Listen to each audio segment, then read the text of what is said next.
Hello, everyone. Welcome once again to Counselor's Couch 101. I'm still Jim Stump after all these years. If you'd like to give me some suggestions or make comments, you can leave your comments down below, or you can send me an email at counselorscouch101 at mail.com. Mail.com, right? Appreciate your thoughts and things that are on your mind because that makes these podcasts more relevant to your experiences. But I tell you, we're all unique in very special ways and in good ways, and we all have a lot to contribute to the world and to experience, and etc. But there's a lot about human behavior that is common to us all. I find myself having similar conversations all through the week with various people in various situations, but the underlying dynamics are kind of the same.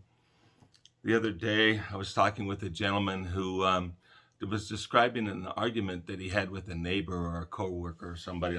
He didn't quite identify them, but he said he had this argument, and he was wondering about it. He said, other than that, life is going pretty good, but I just wondered about every once in a while he gets really, really upset about things. And I said, well, tell me in as much detail and with as much accuracy as you possibly can exactly what happened in this argument. Where were you? How did the conversation start? When did it start going off the rails, and etc.? And if we can get close to the actual events itself, we can dissect it and find out where we could have intervened to have a better outcome. So he started telling me what was going on. And I don't even remember the subject that they were arguing about because he said it was irrelevant. He said he really didn't even care about the subject that they were going back and forth on. He said that there was something else happening to him. He was reacting to the guy's manner, the way he was speaking to him. So we tried to get closer and closer to what really the underlying theme was.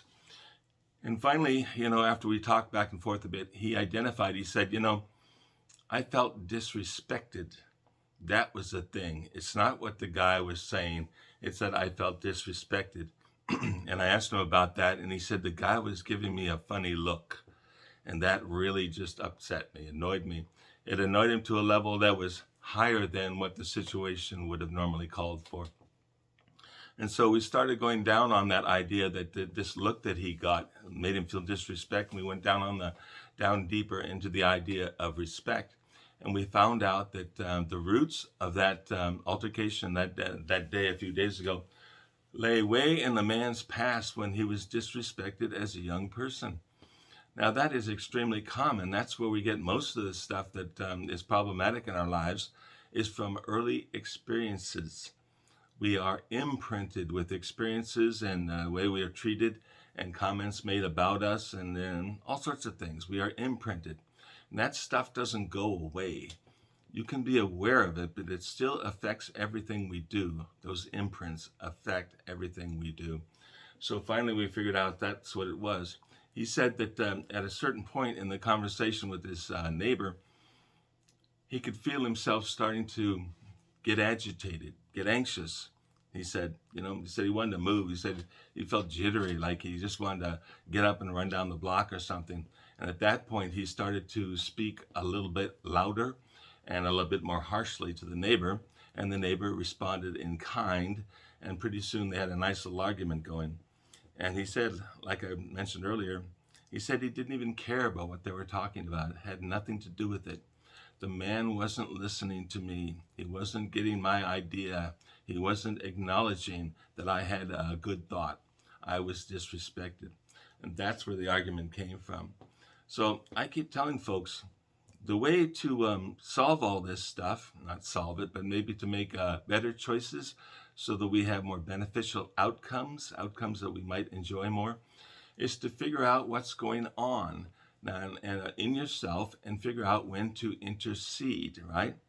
I said to him, or rather I suggested to him, I asked him, I said, do you suppose if when you first started feeling agitated and annoyed and feeling disrespected, if you calmed yourself down right at that moment, do you suppose that argument would have pursued?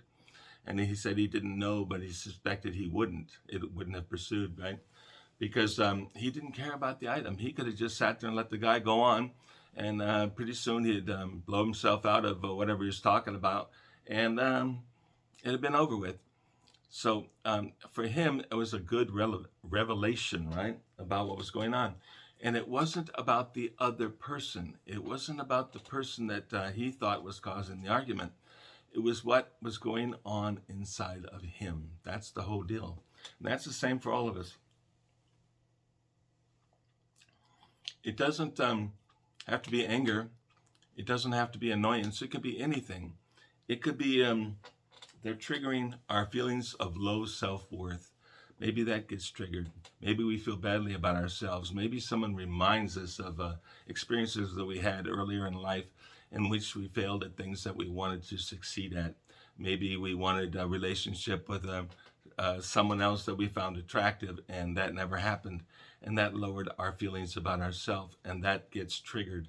I know that's becoming an overused word these days, but it actually is accurate. We get triggered. Those old memories, those old feelings get triggered, they come back up.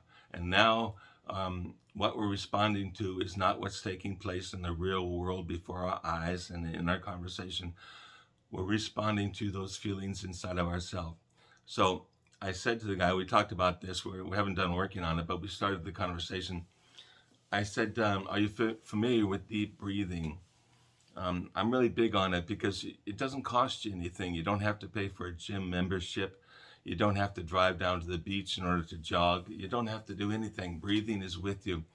And I said, if you just take a nice, long, deep breath and exhale and breathe normally, it has a calming effect. And if we practice that before we need it, and we remember to take deep breaths at the time we're in an upsetting situation, we can calm down and we can behave more to the point of getting the result we want from that particular interaction. So that's the deal, is to notice what's going on in ourselves and take care of our own needs, emotional needs, at the time in order to de-escalate situations that we don't want to happen, that don't turn out for anyone's best interest. Like I say, a lot of themes like this in human behavior, they're very, very similar. The dynamics are similar. And we'll try to talk about some more of them as we go on. But that getting upset, that being annoyed, that feeling disrespected, and the emotions bubbling up, that's pretty darn common to most of us. And once we realize we're doing it, we take steps to counteract it, and we remember to calm ourselves down in the moment. Things usually turn out better. So that was a thought that came up this week I thought I would share with you. I hope some of you can benefit from that idea. And leave some comments down below. Send me an email, counselorscouch101@mail.com. I'd love to hear from you. If you have anything to add to this particular item, please do so. We'd appreciate it. Always good talking with you. I look forward to speaking with you next time. Take care.